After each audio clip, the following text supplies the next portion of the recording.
Capital One's tech team isn't just talking about multi-agentic AI. They already deployed one, Chat Concierge for car shopping. Their tech team built in self-reflection with live API checks to help buyers find a car they love. That's how they stack. That's technology at Capital One.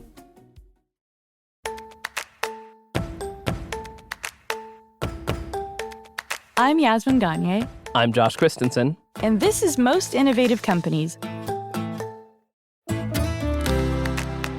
On today's episode, Fast Company Senior Staff Editor Jeff Beer. I think for now, they'll be happy to get our clicks and learning from those clicks to teach an AI platform to service ads, so we'll keep clicking. Kraft Heinz Chief Growth Officer Diana Frost. 1, it needs to taste great. Number 2, it needs to be affordable. And number 3, we have to be able to give consumers choice. And as always, keeping tabs. The Netflix show House of Guinness. Have you watched this? I really liked it. But first, here's the download, the news you need to know this week in the world of business and innovation. Amazon Web Services, or AWS, Amazon's cloud platform, which hundreds of thousands of services rely on for functioning, went out on Monday. And if I sound annoyed, it's because it really screwed over our podcast recordings this week. It's true. Services and websites that are affected include Amazon, Chime, Delta Airlines, which also kind of screwed me up because I flew Delta this week, Roku, Reddit, Snapchat, Starbucks, Venmo, Lyft, Zoom, Apple Music, and Spotify, and Riverside FM, which we're recording on, which was out for a while and is still not quite back to normal. The problem was a DNS, or domain name system, error with AWS, which caused any service that relied on AWS services to be affected. This is like their CrowdStrike, remember? Yeah, I do remember that, yeah. But that one we couldn't check our email. That one we couldn't check our email, which was amazing. Sorry, I can't reply to your email. I literally can't reply to this. I wasn't going to reply to that email anyways. The issue is said to be fully resolved by later on Monday. Anthropic, an AI startup known for its popular AI coding assistant Claude, it's always the classiest sounding AI assistant to me. I love Claude. Has now made it available to users from their browsers. Subscribers to the Pro and Max plans for Claude Code will now have access to the in-browser AI agent. The move comes as big tech companies are vying to differentiate their AI coding tools from that of their competitors. Anthropic hopes that by allowing Claude to be accessed from browsers, the developers will feel that the coding assistant meets them where they're at. Whatever that means. I'm convinced it's not a bubble. Yeah. Apple's biggest design overhaul in over a decade is now optional in response to negative user feedback around Apple's new liquid glass design, which if you've been listening to any other Fast Company podcast, namely By Design, or reading our design coverage, you know we're not a fan of liquid glass. I'm actually not a hater, but it's fine. I hate it. I don't like it. And it's visually inaccessible. My wife is low vision, and I showed it to her and she was like, absolutely not. This is ableist. She was so upset about it. It's okay. I know I'm wrong because Mark Wilson is always right. So It's true. It's true. That's what we are contractually obligated to say. So users can now change its appearance to tinted or clear. Users have complained that the update, which shipped with iOS 26, made parts of the screen difficult to read, including navigation controls and notifications. The beta feature is currently available to developers and will be available to the public in coming days. the FTC this week removed a series of blog posts from its website that were made by its former commissioner, Lina Khan. The 3 blog posts in question had addressed the consumer risks AI poses as well as thoughts on open source AI. The FTC has not commented publicly on why the posts were removed, but it's speculated that they didn't agree with the AI action plan put forth by the Trump administration. I love how they remove these posts as if anyone gives a shit. Yeah, dude, I was thinking about that too. I was like, who read that blog? Yeah. And we cover this, and we definitely didn't read that blog. And you're talking to somebody who in middle school subscribed to John Mayer's Blogspot. I will read literally anything. That is, you only subscribed because you thought he was hot. I actually didn't. You know that? I thought he was super weird Really? looking. That's surprising. He I know, feels like but I up thought your Continuum alley. was a really good album. Anyway, it's fine. It is a good album. His music is good. I mean, it's cringy. It's millennial So cringe. cringy. But Yeah. it's that breathy singing. He's like, Gravity is a great song, though. Yeah, Gravity is a very good song. I think I read somewhere, and I thought this was so accurate. He's like a generationally gifted guitar player. He is, yeah. Who just can only write mall songs. Like, you know what I mean? It's funny because they're the most musically sophisticated mall songs, though. Like Gravity, like I was just saying, it's a great song. It's such a well-written, but still. musical part, but it's like so complex in a lot of ways, but it's just a mall song. It's so funny. That's so accurate. I love that. Anyways, that was a story about FTC Commissioner Lena Khan's blog posts. Next story. X, or Twitter, has dreamed up a new source of revenue as it continues to struggle with attracting advertisers to the platform. I wonder why. This week, X announced the creation of a marketplace for requesting and purchasing inactive username handles. Quote, priority handles like full names, alphanumeric combinations, and multi-word phrases can be requested and delivered for free for premium subscribers. Quote, rarer handles that are culturally significant, generic, or short, like @pizza and @Tom, will be available for purchase in public drops. I love how their new business model is basically like a police auction. I know you're waiting for @Josh. Oh, God. You know how there's so many Joshes, though, now, and Joshes of the internet, like, make it a novelty to have like @Joshes Unite, stuff like that. And I hate that my name has become the most popular millennial name. I hate it. I hate it so much. But I can't go by my middle name for obvious reasons. Man, I got hit with the government roundup.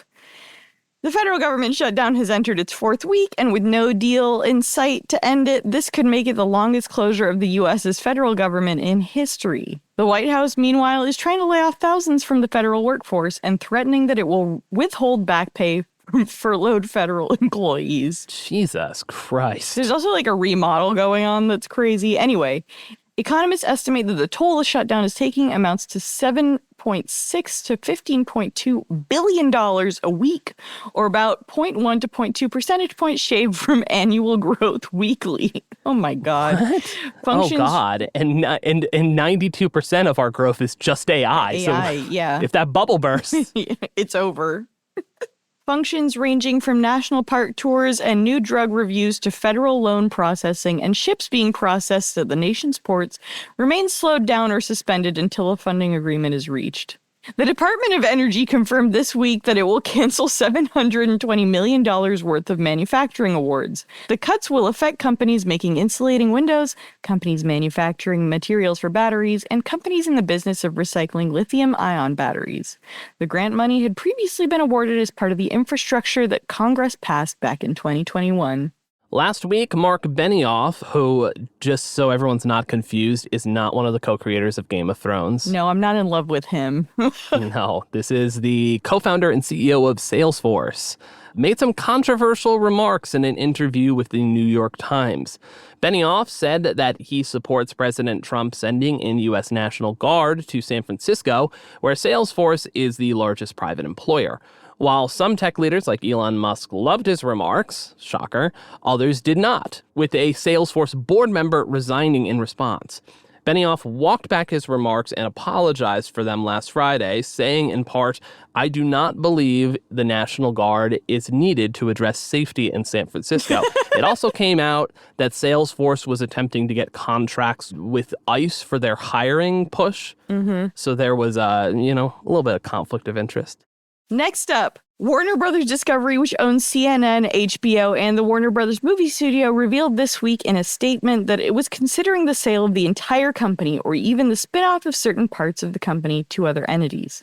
According to the statement, multiple parties had expressed interest in purchasing the iconic company. Wonder who those people are. A few weeks ago, it was leaked that Paramount was one of those potential buyers. Comcast, too, has reportedly shown interest.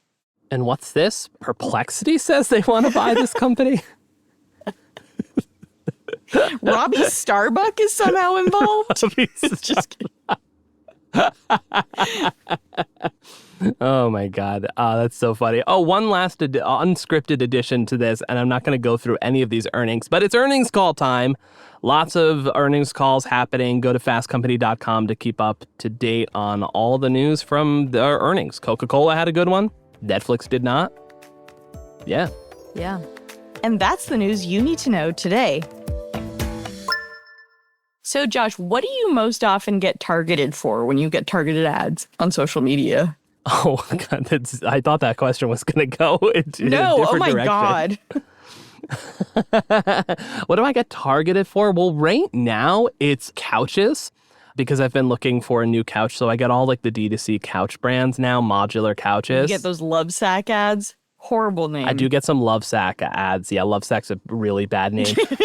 But you know what was weird? I don't know why this kept coming up, but on my Hulu account, because I don't pay for the ad-free version, I was just getting nonstop ads for shingles medication. What? I don't know why. That's so good. I think it was like, you're stressed and getting older. You're probably going to get shingles. I don't know why. But it wasn't comforting. I didn't like that. I didn't like being targeted by those shingles ads. I did talk to my doctor, though, about that medication. What about you? Do I have shingles? And they were Do like, I have shingles? No.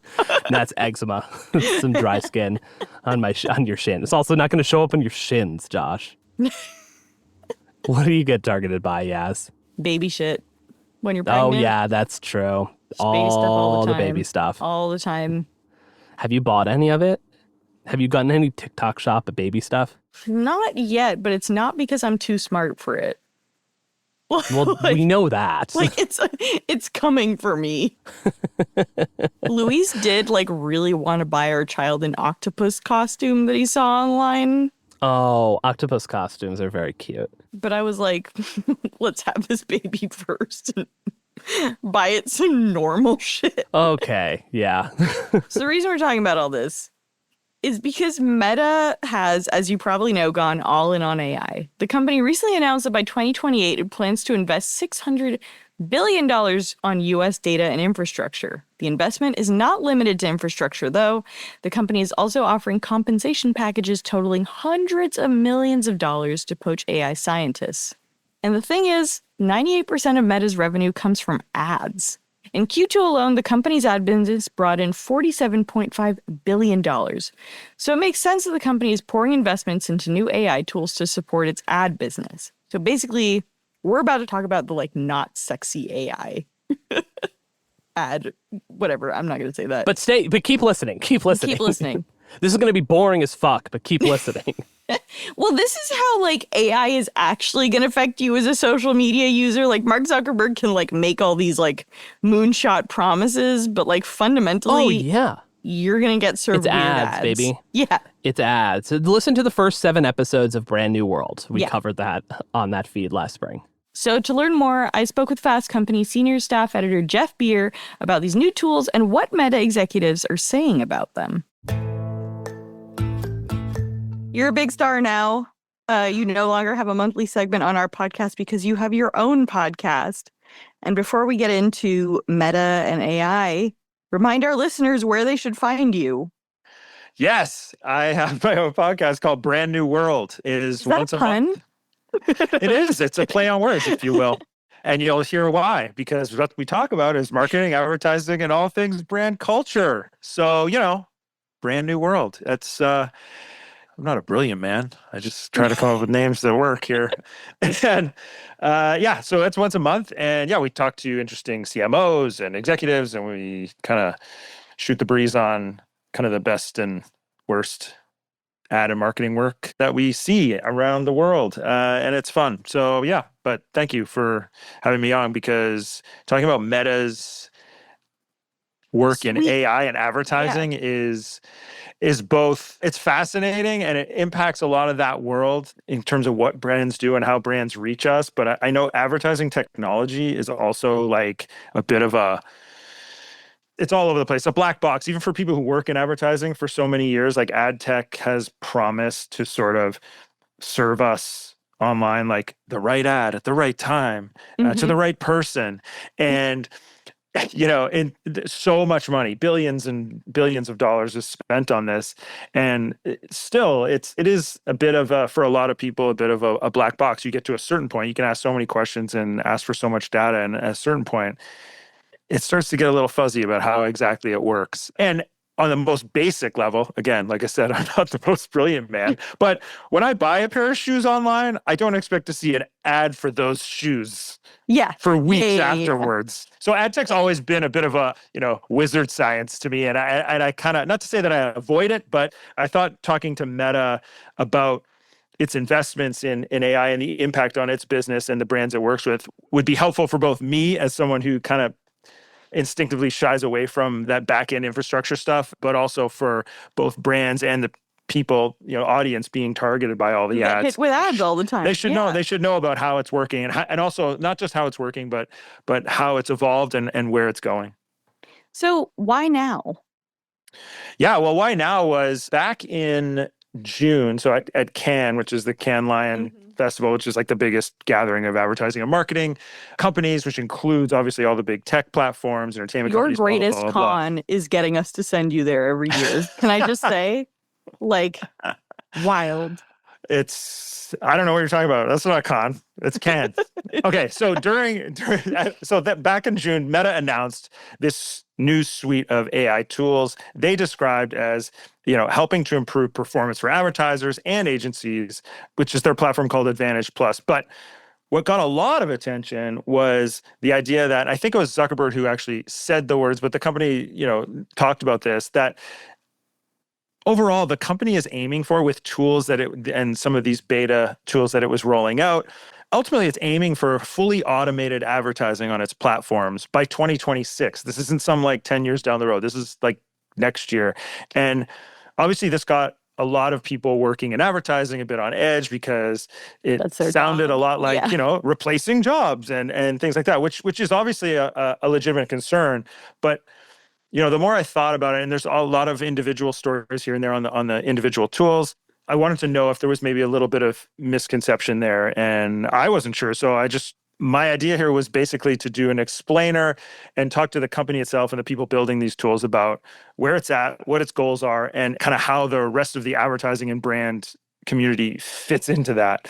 And just as I was talking to them about that, earlier this month at Advertising Week in New York City, the company announced more tools that it was rolling out, which I'll get into in a few minutes. But this expanded on what was previously announced in June. So ultimately, the last 4 months, there's been enough rolled out that it's a good time to figure out what those tools are, what has led us here, and where it might be headed in this kind of short-term future.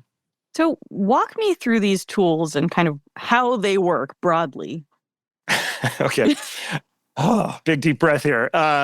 So really, I think there's 3 different categories, which I'd say first is the AI advertising infrastructure, which is the backbone and internal organs of the Meta platform. And this is really its Advantage Plus, what it calls its Advantage Plus platform, and the underlying tech behind it. Then there's the second category is kind of the creative tools that allow brands big and small to customize their feeds and how their brands show up on Meta platforms like Facebook and Instagram and WhatsApp to show, like I said earlier, in an ideal world, the right ad to the right person at the right time. And then the third category is new. It's called business AI, which is kind of like they've created this, it's kind of like an agentic AI concierge for brands that can't afford or don't want to really set up this whole operation within their own brand and marketing department. So the business AI tool not only works within Meta's products like Facebook and Instagram, it also can work on a brand's website and its own off of the Meta platform. So yeah, those are the 3 categories. And so I'll start with basically the infrastructure, that backbone and internal organs, this Advantage Plus platform, which was initially launched in 2022. So basically, traditionally with digital advertising, advertisers, especially big ones, needed like teams of people to constantly monitor their ads, analyze spreadsheets, and kind of manually decide when and where to increase and decrease spending, depending on who's clicking what and whatever. So Meta's platform started using machine learning models to constantly monitor which campaigns and audiences were performing well, and then automatically redirecting that budget that a brand has authorized and changing their bid strategy like 24 hours a day to maximize their results. Okay, so that's one big thing.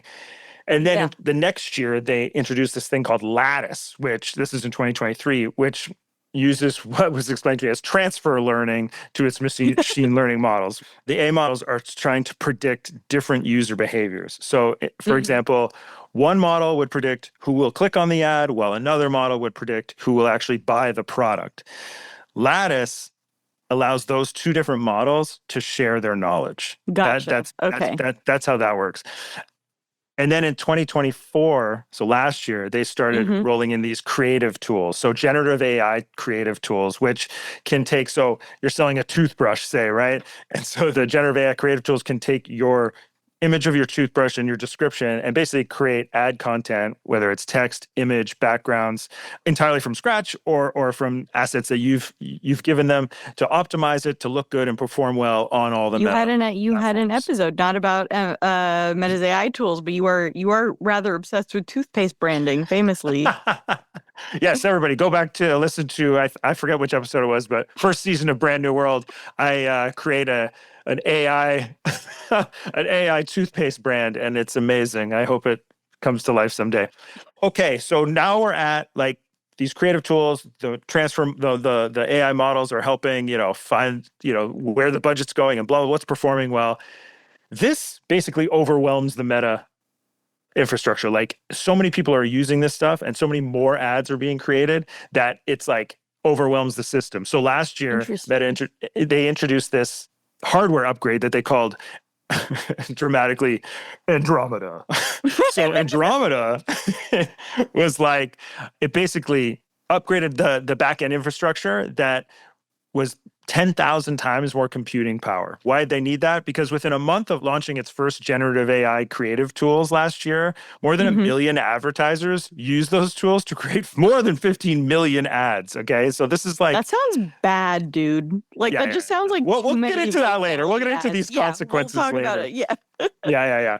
Okay, so some of the creative tools that were rolled out, so that second category, the creative tools, generative AI creative tools, that's part of what I started talking about. The new ones that were the idea that you can just give the platform, a product description and some pictures, and it would create ads for the right audiences for you. Now they've upgraded all that now there's stuff like virtual try-on, which is exactly what it sounds like. Like you can upload a picture of yourself from Instagram and brands who are using this tool, you can show you in a picture that you took of yourself on vacation, but now wearing like this dress or that shirt or whatever. You know how every Instagram ad basically at the bottom says like shop now or learn more? Yeah. On the bottom. So now there's, for those not in the marketing industry, there's something called CTAs, which are call to actions, which is exactly that, like learn more, shop now, whatever. AI stickers. So it could be like an emoji. It could be a photo of the actual product. So instead of using words, you can use like stickers and pictures that people can click on to do exactly that, learn more, shop now, whatever. An executive was telling me that they're seeing something like 50 to 200% higher click-through rates on AI-generated call to action stickers. People can't read? People just love that. It's fun, yes, it's fun. I'm clicking on a picture. Oh, God, why click on boring words when you can click on a picture? I don't know. I'm cynical. Anyway, okay. So like tools like that are kind of changing how both brands, big and small, are using these platforms and the efficiency of these ads. So I think the third level, your sales concierge, Meta-powered sort of sales concierge in the agentic AI world, which is like, okay, so, everyone's sort of run into these from time to time now, the kind of, chatbot that comes up and asks you questions whether they can help you and blah, blah, blah. This is never helps, by the way. I have yet to find an example that is helpful. Well, agentic AI is, hopefully performs a lot better than that. Yeah. And this is basically like, So they cited this. I don't know if everyone's read about. There's a recent MIT study that reported that 95% of enterprise generative AI pilots failed to deliver measurable business impact despite like billions invested. And this tool is basically made to take the burden of infrastructure off of companies of all sizes to still get the benefit of having like a Meta-powered AI chatbot talking to your customers. There's a two-way street there. It's learning about the customers because you're asking it questions, and then it knows about the brand because let's face it, like so many brands have been on Facebook or Instagram for years and years and years. So this business AI, you actually don't have to educate it from scratch about your brand as an advertiser because it actually knows all about your product already because you've been doing it on Meta forever. And not only that, knows how your voice, how you interact with your consumers and your audience because you've been doing that for years as well. So it's like there's a shorthand there. And I think they're seeing a lot of potential for that. It all sounds impressive, especially for like, I'm not thinking about your Pepsis or your Nikes or whatever, even though it's going to be helpful for them because they have massive marketing operations, right? Like the real impact for some of this, I think, will be smaller, like SMB, small, medium-sized businesses that just don't have massive marketing operations and that really in an ideal world, and every Meta executive would say this, like, this is about them getting the absolute most out of every dollar that they're able to spend on marketing and advertising and finding the right audience, right? Like, and that's the optimistic side of these things. But that's the outline so far. And how are these tools going to reshape, Meta's relationship with agencies and creatives? Like, are they going to be paying Meta way more? Like, what does, what I mean? What does this look like? Yeah, that's a good question. It's not exponentially more. I think it is. It's still a bit like people are still trying to figure it out. Like one of the executives I was talking to was like, it was almost like, he says, there's a lot of underuse of our platform. It's kind of like, okay, like if you have like a MacBook Pro, right? And all you do is use Word and go online on the internet. You really don't need a MacBook Pro. And that's kind of how I was thinking about it when they were explaining like how a lot of brands aren't really using the tools to their best ability yet. And so their challenge as Meta is to kind of educate the advertisers on just how good this system can work. The funny thing is, though, it's about like just how good this system can work if you hand over the control. Now, the brands still have control. They can start turning the dials. They can get in there. They can really get, elbow deep in all the data and all the stats. But again, to use a dumbed down metaphor as I'm meant to do, it's kind of like, your iPhone camera or like a digital camera where you're like, you can go on auto and you'll get a pretty good photo. I mean, it'll probably do the best job as opposed to you going in and like really starting to mess around with aperture and shutter speed. Like the Meta sort of motto seems to be like, if brands would just go on auto here, we would really optimize everything to the best of their ability. Now, in terms of the relationship with agencies and creatives, I mean, I think it will streamline a lot of processes. So like, especially for again, like I said, the small and medium-sized businesses who don't have the power of agencies or massive marketing departments.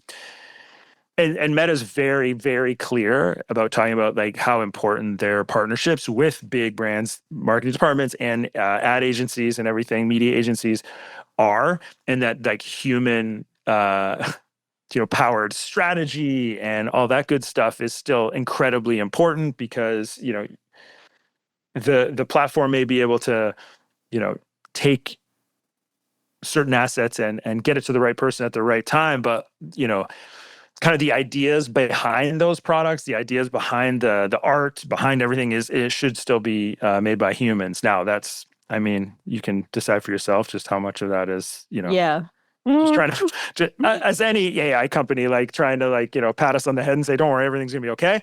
But for now, I think it's gonna take some time to really see what the impact is.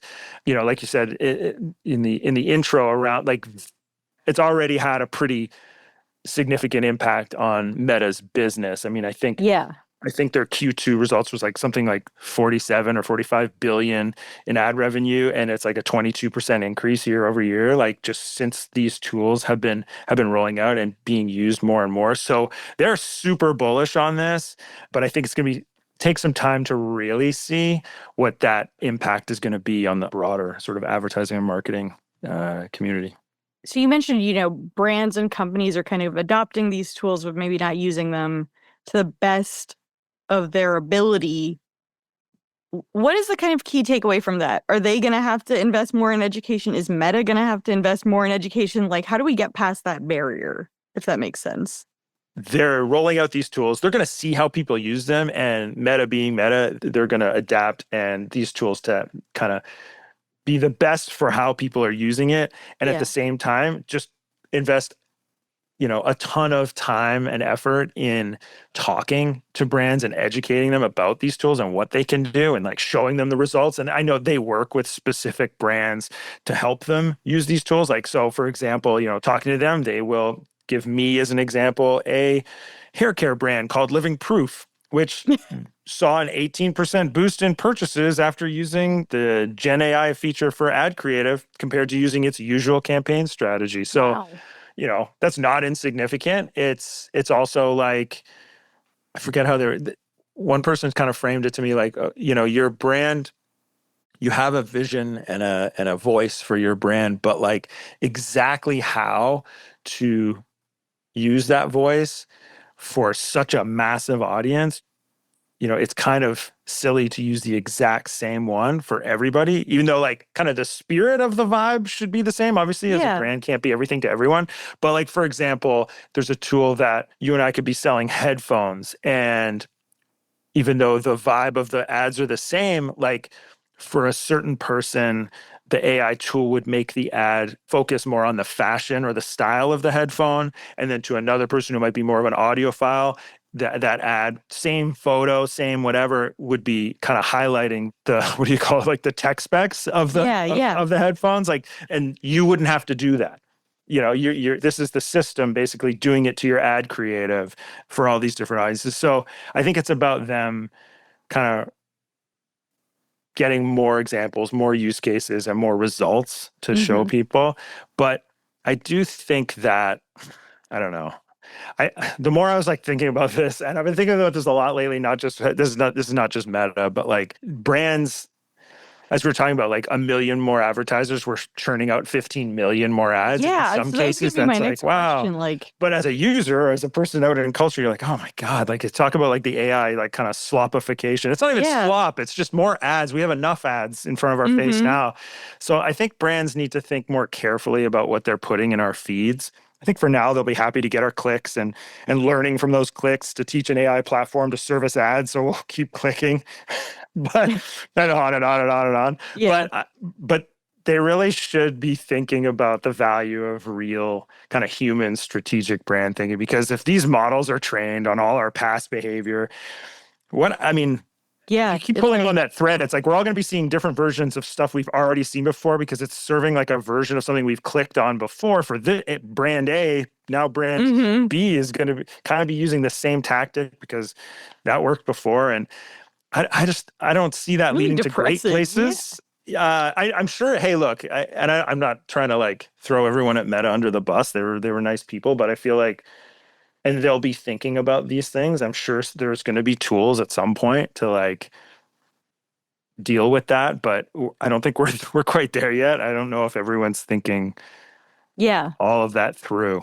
I'll never forget when I was a kid, there was this famous Cadbury ad that came out where there's like a gorilla and a drum set. Have you seen this? The In the Air Tonight? That's how old I am. Yeah, I covered that. You covered it? Oh my God, I was in high school. Yeah, see? And I was just out of high school. No, I was not. I was a prodigy. you were I was 8. Ad reporter. Yeah, exactly. Prodigy. I always knew what I wanted to do. I've been here forever. But I'm like, that would never fly today. Like, you can't optimize and get data to create that kind of weird thing, can you? Yeah, exactly. No, but that's the thing, okay? So this is where the human factor comes in. And I've had conversations with people about this. And again, going back to like how AI is going to impact, the lower funnel stuff. Right now, it's not just lower funnel stuff, but like in the advertising marketing industry, it's really impacting entry-level jobs like a lot of industries, but also like production, visual effects, et cetera.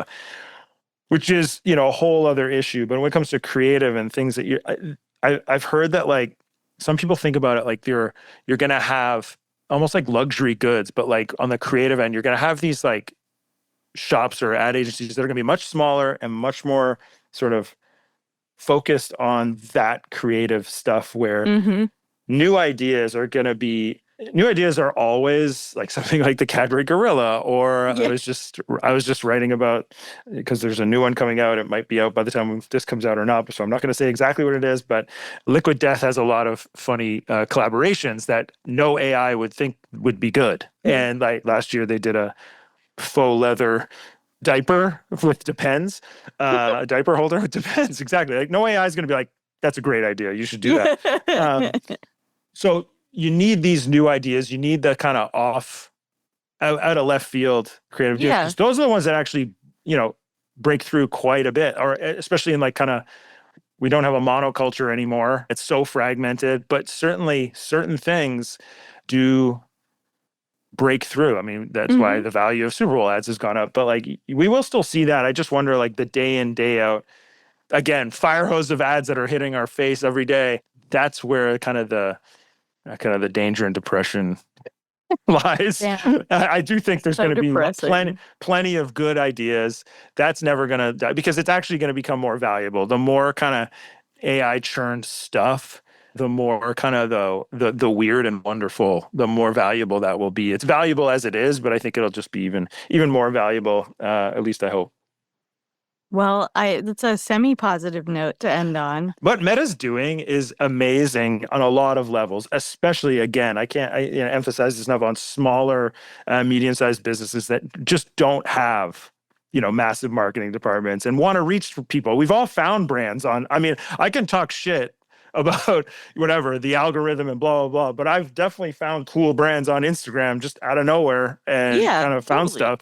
So it's not all garbage. And the people I spoke to, they really sound like they're really talking about getting the best value for everyone's dollar. Obviously, they're making their own company money. And obviously, there's a dark side to all of this. So I just feel like hopefully they're monitoring that better than, I don't know, some other things. I don't know. It will. I think we're in a very interesting and weird time in the next year or two that I'll keep watching. Well, thanks, Jeff. We're going to take a quick break, followed by my interview with Diana Frost.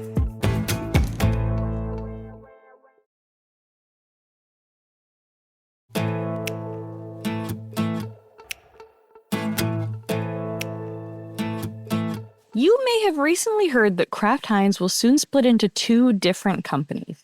But before that officially happens, I sat down with Kraft Heinz's Chief Growth Officer, Diana Frost, to better understand what's driving the company's business transformation, what's keeping the brand relevant in today's market, and why the hell it's splitting up in the first place. So to get started, I think we'll get the big question out of the way. What can you share about the recent announcement that Kraft Heinz is splitting into 2 companies? And what does it mean for your job?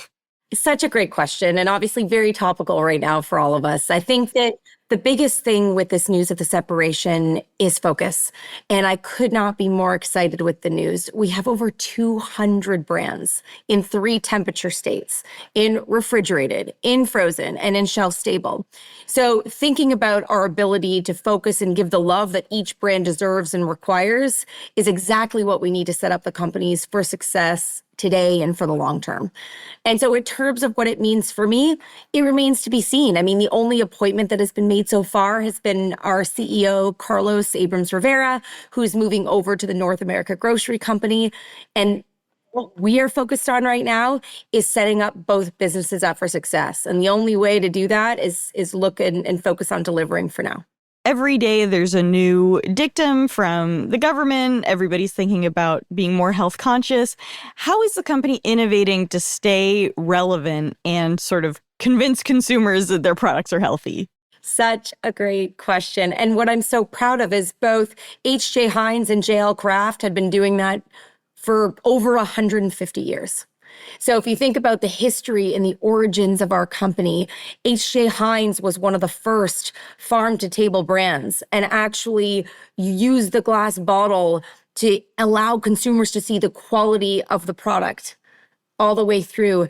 J.L. Kraft was a similar innovator. And so what I would say is taking the spirit of the history and the origin of our brands and making us both timeless and timely. So bringing that all the way forward to today, think about the health conscious consumer. We have done a ton of work over the last 5 years to renovate our brands and portfolio. We've actually renovated over 1,100 items within the portfolio already. What does renovating mean? So renovating means whether you're taking sugar out or salt out or adding more protein, adding more fiber. So we talk about it internally as if, okay, so you're taking out some of the less good and adding in more good. And I think I'll give Heinz as an example, as a starting point, and then I'll talk some of our other brands. If you tried to convince me that Kraft mac and cheese was healthy, we'd be having a very difficult conversation here. Anyway, sorry, let's talk about Heinz. I will. And I will talk to you about mac and cheese in a second, because that's a fun one too.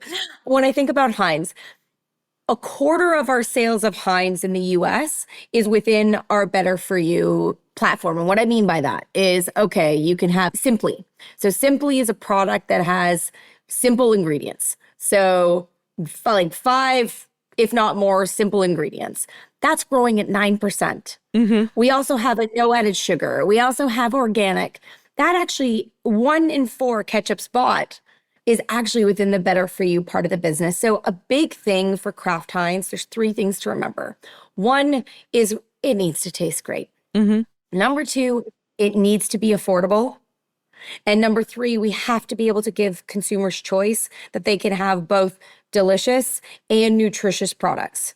So you're saying basically you'll have like a healthier assortment along with the sort of product that everybody knows, for instance. Like you're still making the ketchup that like I grew up with, right? Absolutely. Okay. We are not walking away from the tried and true and what consumers love. But even in some categories, within the core product, we will look to reduce some sodium, some sugars, but still get the great taste.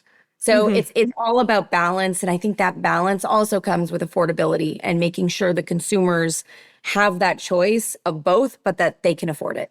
You know, and I know this was a big thing in a lot of earnings reports, I would say last year, 2 years ago especially. But with more people adopting things like Ozempic, how has that affected your strategy? I think what's so interesting about Ozempic and these GLP-1 drugs is yes, we've seen adoption, no question. But actually, most consumers go off of these types of drugs after about 1 year. But there will be continued adoption and may at some point likely a pill format or something to be able to get it to scale. So how it actually has changed eating is not only for people on Ozempic, we call it the GLP-1 culture. And within the GLP-1 culture, people need and require more protein. People need and require other nutrients where they might actually end up deficient based on what they're eating, having been on the drug. So the way we look at it is it's beyond just what's happening with the GLP-1 itself, because we haven't seen a substantial change to our sales and categories as a result of it. But we are consumer obsessed as a company. So being consumer obsessed, you need to understand how eating patterns are changing as a result of this more broadly. And really, it goes back to consumers are looking for more protein. Consumers are looking for more fiber. Consumers are looking for more fruit and veg. But the biggest piece aligned to it is the protein. Protein is required, particularly on these medications, in order to make sure that you have a balanced diet. So where are you putting protein? What are the launches that you're concentrating on? I think what's great is we already have some really great products that contain protein. I mean, you look at our Lunchables portfolio that already has over 11 to 12 grams of protein. That is important. We also have a launch upcoming next year in mac and cheese that will really talk protein and fiber. We have actually quite a big pipeline within our current portfolio, as well as some new things that you'll see over the course of the next year that really focus on higher levels of protein to deliver on the needs of the consumers while not compromising on taste and affordability. I gotta say, we've seen protein everywhere. Like Starbucks now has protein foam. Khloe Kardashian launched, protein popcorn. Do you think that's here to stay? When you look at nutrition and well-being and holistic health, I think there are certain things that are always going to be here to stay. I think consumers are always going to be looking for things that taste great, but have less sugar, less saturated fat, and less sodium. That's kind of number one. And number two, consumers also are going to be looking for more fruit and veg in their diet, more fiber, more protein. These are kind of staples that regardless of what's going to happen within functional foods, that I fundamentally believe are here to stay. But again, not at the sacrifice of taste and cost and affordability. So I'm curious, you're Chief Growth Officer. We've just talked about opportunities when it comes to protein. What are some of the other sort of biggest opportunities you can identify when it comes to growth and product innovation at the company today? What are some of the properties you think can be zhuzhed up or new products that you're trying to launch? Well, I think what's so interesting, and we just launched over the last, I would say, year and a half, what we're calling the brand growth system. And I'm not sure if you've heard about that yet. And really what it is, it's our philosophy on marketing and how brands grow. It's focused on understanding at the root of it that no matter what brand you're on, what category you're in, what country you're in, there's a way of understanding the consumer to enable brand growth. And it's across 4 pillars. It's across what we call brand resonance, to really understand what is meaningful, what is salient, what is different about your brand. If you go into product and pack, what are the ingredients? What gives you superiority? And what does that actually mean in both your product delivery, but also your packaging as we think about convenience and ways to unlock convenience? The third, and it's never been more important than what's been happening right now, is affordability and the value equation, both for the customer and for the consumer. And last, but certainly not least, the pillar is omni-execution, which means how are you executing and showing up the same, whether it's in brick and mortar retail or online. And I take a step back there to say that those 4 pillars are backed by about 79 analyses. And what that allows us to do is say, what is truly most important for the consumer? So yes, in some cases and in some categories, you've got better for you and health and wellness playing into importance. In others, you actually have convenience. And how are you actually delivering against that convenience in a different way?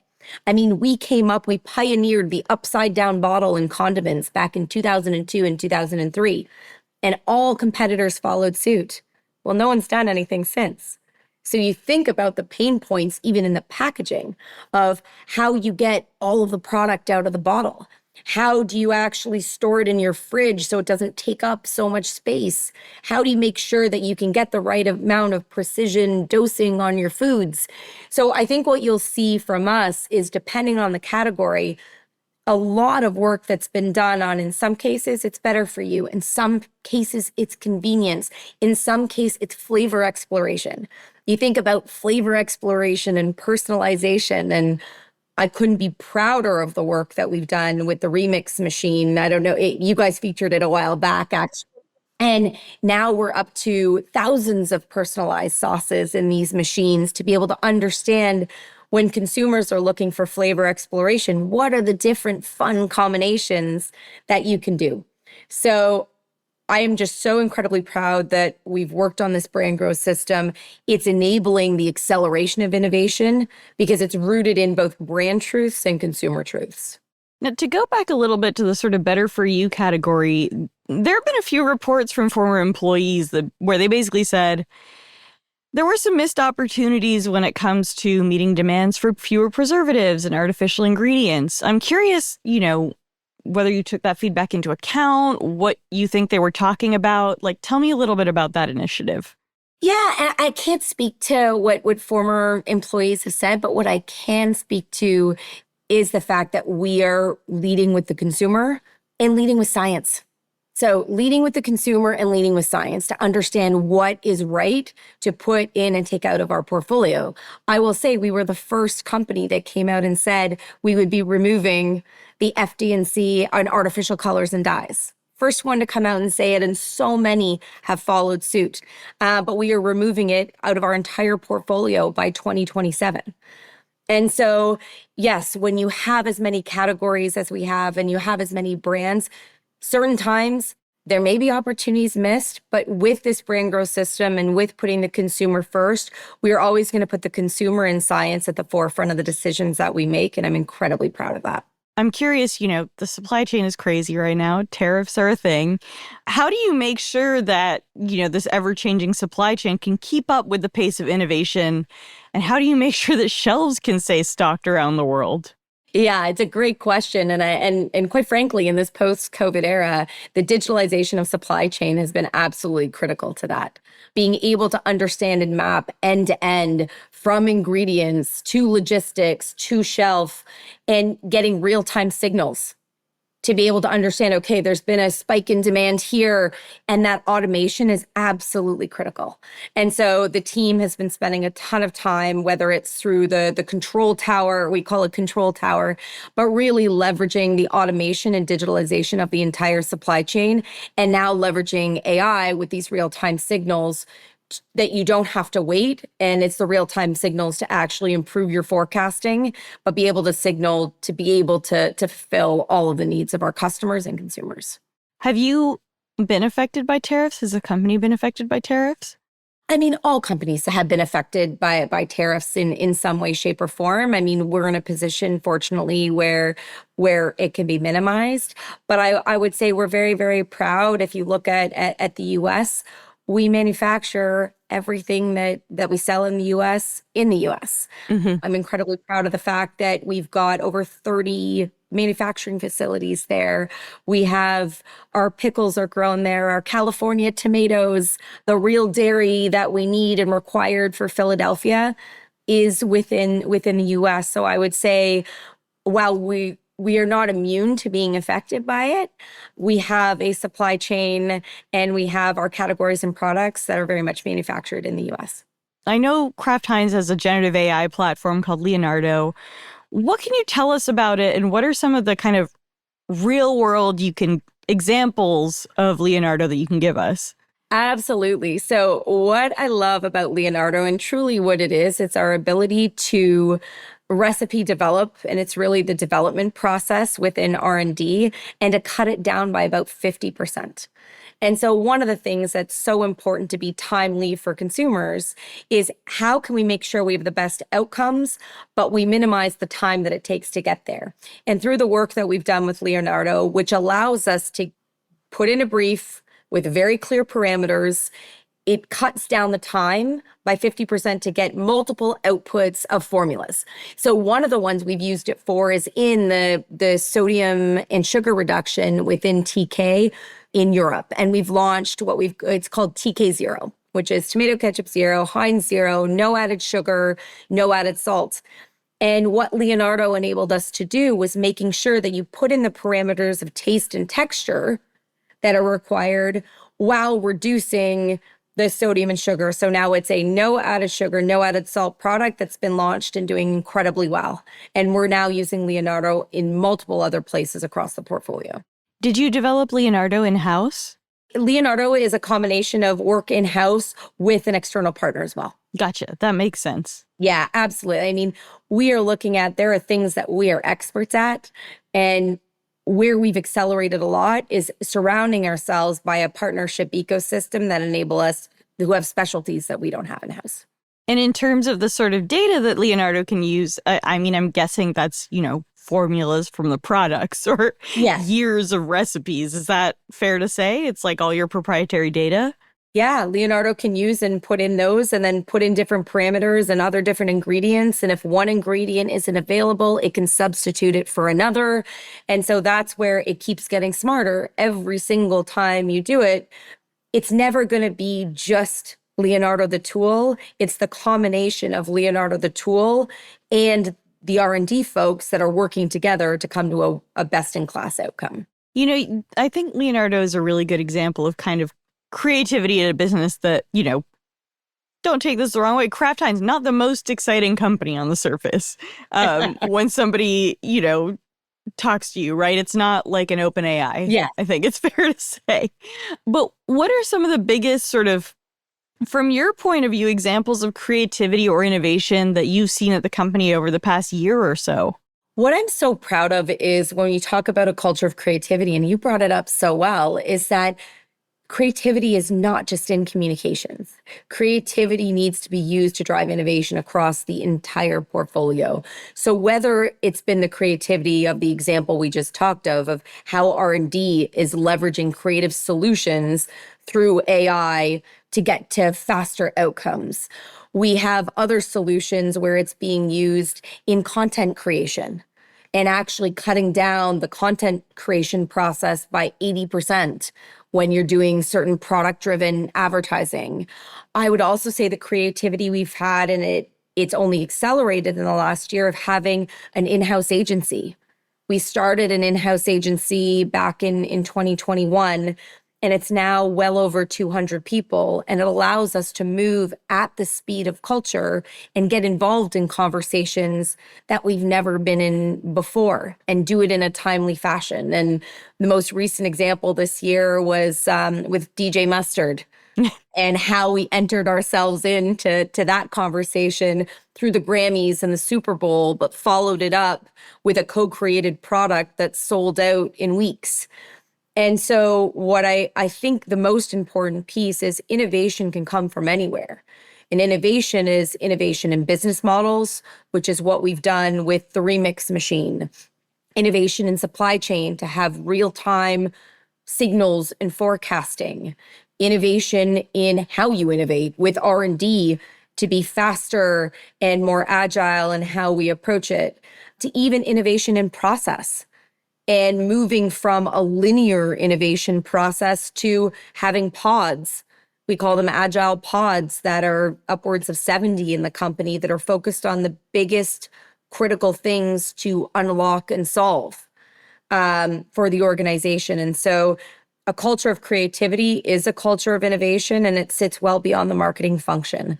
And that's where every year and every month, Kraft Heinz is getting stronger there. Looking ahead, what are some of the biggest sort of trends that consumers can expect over the past year from Kraft and or Heinz? You know, whether that's product trends, whether that's, a greater assortment on the shelves. What can you tell us? Yeah, I think the biggest thing, it goes back to the trends that are here to stay, not these blips and moments in time. You'll see a lot and continue to see a lot from Kraft Heinz in this optionality space, which is, okay, what are some better for you products? What are some more claims on products, whether it's high protein or fiber or anything like that? So you'll see that across a number of our different businesses, is meeting consumers where they're at. When you're rolling out those products, do you generally have this strategy of having all of them in a brick and mortar supermarket or some of them online? Like, do you know what I mean? When you're presenting consumers with optionality, how do you do that, if that makes sense? It has to be in omni. And what I mean by that, it's both brick and mortar and it's also online. Mm-hmm. So while we have some market tests that we do sometimes that are just online, for the most part, when we have our big bets and we talk about our big bet launches, that is making sure that the consumers have the same experience with our brand, whether it's brick and mortar or online. Mm-hmm. And it's incredibly important to us. So you'll see that. You'll see this health and wellness, better for you without sacrificing taste. You'll also see a lot outside of health and wellness. There is this notion of comfort and nostalgia with a lot of our brands. And you're seeing that in a lot of spaces beyond, I would say, just consumer packaged goods, this idea of just bringing it back. And luckily, our products play a great role in that. So you'll see us play into some of that, whether it is within consumer communication or even in some, I would say, in some product rollouts. My last few questions are kind of a speed round, if you will. All right. About different products in your portfolio. And I guess the first is, what's a brand or a product that you've seen like a unexpected resurgence from in the past few years? Oh, that's a great one. Funny enough, actually, Ore-Ida. So Ore-Ida's one, like, I don't even know what that is. Frozen potatoes. Okay. So you've got fries, you've got tater tots, you've got hash browns. So that we've seen a great resurgence in that business because it can be breakfast, it can be dinner, it can be, and if you think about sides and side dishes, seeing a great deal of resurgence in Ore-Ida. What is a brand that you would like to see have a resurgence?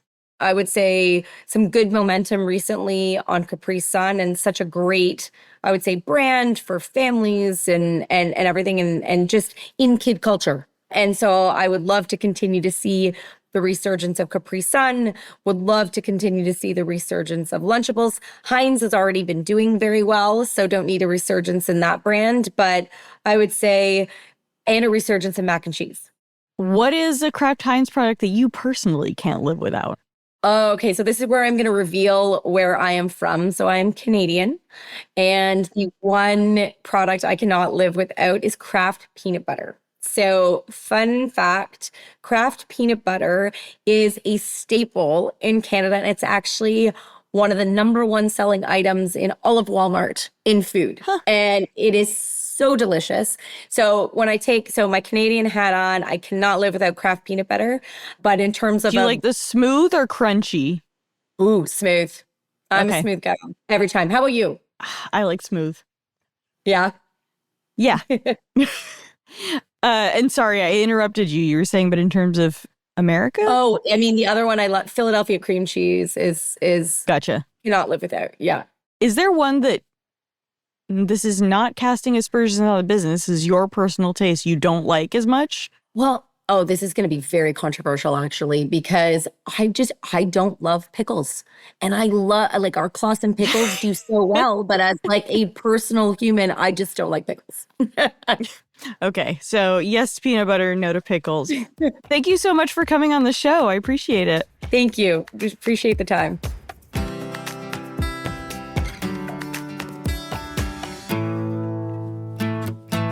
Okay, we're back with Jeff, and it's time to wrap up the show with Keeping Tabs. This is where each of us shares a story, trend, or piece of pop culture we're following right now. And Jeff, since you're our guest, what are you keeping tabs on?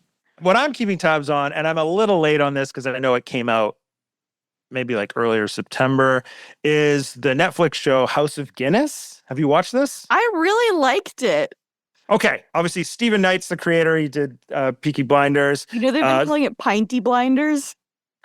That's good stuff. The brand Guinness and its parent company Diageo have nothing to do with it. But I can't imagine why they haven't gotten involved after the fact. Here's where I'm keeping tabs. Okay, because obviously I cover marketing advertising. So I'm looking at it, I'm watching the show, and I'm like, obviously I can see, if everyone's watched the show, you can be like, anyone who's like, any brand person who's just a little sensitive about risk or whatever would be like running for the hills. There's no way they wouldn't be associated with some of this.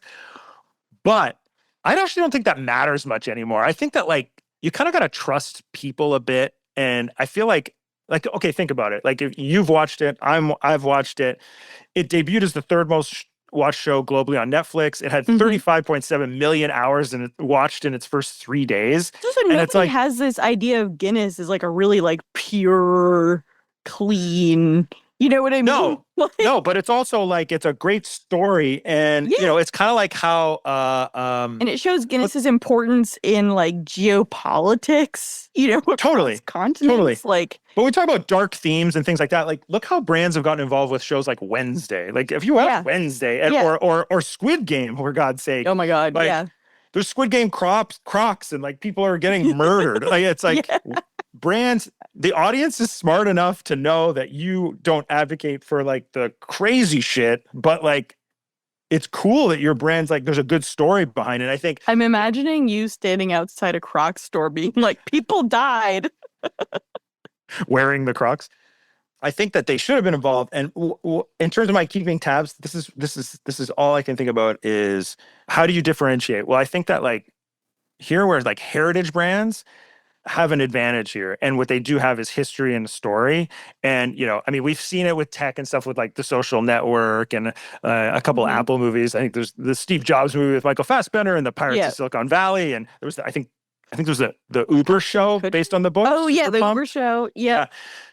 But what about like real, like just like this Guinness, what about real like period piece classic, like American icons? Like I was working on a story and I can say for a fact that like, man, Levi's would be fascinating. Like Yeah, that'd be founded by a Jewish immigrant, becomes an icon of American workwear and around the world, like the wildness of 19th century Western America and San Francisco. I mean, this guy in 1897, he started endowing college scholarships for women at UC Berkeley. That's cool. Like interesting characters involved, I think. Or like Budweiser. I mean, Anheuser-Busch. You want like a Cheetos movie treatment, but more. No. Yeah, I guess. Anheuser-Busch. No, House of Guinness, really good. And I want to see House of Anheuser-Busch. I want to see, Tiffany and Co. What's going on there? And I don't think this isn't like the reason I'm thinking about this is because you do have companies like LVMH, who owns Tiffany's, and AB InBev. They have in-house entertainment studios now. They're doing deals with Netflix and like other distribution avenues like Prime or whatever. So brands need to find stories that are already there and find the best possible ways to tell them. And I feel like based on how much more Guinness has been in my house over the last month and a half, like you give your story over to like a real artist. Right. And you like, actually give them let them cook. To like, yeah, exactly. And I feel like more people should do that. There's some great stories out there. And House of Guinness. That. Also, House of Guinness, great soundtrack. Big fan of Fontaines DC. Amazing. Mary Wallopers, they're in there. Oh yeah. So my keeping tabs is about Landon Donovan. The Athletic published a story about him today. His hair. Yes. Have you heard about this? Isn't that crazy? Oh, yeah, I saw it online. Like, for as long as I can remember, this guy's been balding. Apparently, like, when he was on the pitch, like, representing America, sometimes people would chant Rogaine at him, which is really funny. And he tried to get a hair transplant twice, including once when, like, on Eurosport, you could see it was, like, his hair was shaved in a super weird way because they were, obviously trying to get the follicles to take it. It didn't work. Carpet. Yeah. So it didn't work. And he had the sort of standard like wraparound fryer thing going on. And I think if I was him, I'd just shave it all off. But anyway, he wouldn't do that. I think he got on social media, maybe it was TikTok, and said to his followers, he was like, guys, like, I hate being bald and I want to get a hairpiece. I'm not going to shave it all off. I'm not down. And now he has a really good wig. Like, it looks good. Yeah. One thing was cool about that was he kind of like, well, okay, maybe cool is the stretch, but like the interesting thing there was he kind of like crowdsourced his like. Yeah, that's what I'm saying. He did a picture where people were like, obviously, memifying it, but like putting different hairdos on him. And yeah, How do you feel about it? On one hand, you know what? You are a man with hair. You have pretty good hair. You have hair Locks. Privilege. Yeah, I do. But I have friends who have great shaped bald heads that have, shaved their heads because they didn't want would you call it the fryer? But I think that, as a public figure, and he's always been quite, out there, he's not shy with his opinions about the U.S. men's national team. He's talking about, the difference between American and European soccer. Like he's not shy. And I feel like it's pretty on brand for him. And I think that, it kind of gets a subject out there that, I'm sure a lot of guys are pretty sensitive and shy about, and just kind of getting out there. And yeah, on one level, I totally respect and admire that. On the other, I would just shave my head. I would have just shaved my head. Yeah, 100%. That's the thing. He's got actually a good shaped head too. That's the thing. He doesn't. That's what I was thinking. I feel like if he just shaved it all off. Is this all an ad though? I have not followed up with it. I have not seen anything. That is a great question. But how many massive wig companies are there? Yeah, that's true. Why didn't he just get sponsored by one of those? You know how there's like an ongoing joke now in sports, and I think soccer specifically, of guys going to, there's like special clinics in Turkey to get like, yeah, of course. Yeah. But I think he's tried that. And it didn't work. I feel like behind on things. You just said, of course, like I just said, I don't know. I feel like that's like a conversation. like John Cena got plugs and talked about how it was like good for his mental health. Like I feel like I did not. Yeah. Wow. So Okay. I feel Yeah. like that's a conversation men are having now, but I haven't seen anyone until Landon Donovan be like the wig, but they also call it a hairpiece, which I always think is funny. The hair, the rug. Yeah. Yeah. It's like, you're not fooling me. Like, well, and Howard's not fooling it. Here's the thing too, though. no, Like, I guess it gives you more confidence for any of this, more confidence, all that stuff. But like, if I people wonder know, what's the psychological difference when like literally not just your family or whatever, like because you know your friends or whatever. Like, you've broadcasted to the world. It's gone kind of viral. I guess it doesn't really matter. I don't know. I don't know if it matters. I just think but I feel the same thing. I'm like, if it was secret and he just started looking better with hair, I'd be like, sick. But now that people know it's a wig, I'm like, I feel like if I was talking to him one-on-one, I'd keep staring at it to like see how it works. I guess I think it's great. Good for him. Yeah, I guess I come down on that too. I also think, I was looking at photos on The Athletic because they did an article about it. He does look significantly younger with hair than he did before. And he's got a good bald head, but there's the thing, I mean, is he a broadcaster? Does he have like a gig on like CBS or whatever? Yes, and he also has a podcast. So I think he may have just run out of things to talk about and he had to get a wig. And that's it for Most Innovative Companies. Jeff, thank you for joining us. Oh, it's always fun. Thanks, Yas. Our show is produced by Sam Gebauer, Hawa Atori, and Blake Odom. Editing by Matt Toder, mix and sound design by Tad Wadhams and Nicholas Torres, and our executive producer is Josh Christensen. Remember again to subscribe, rate, and review, and we'll see you next week.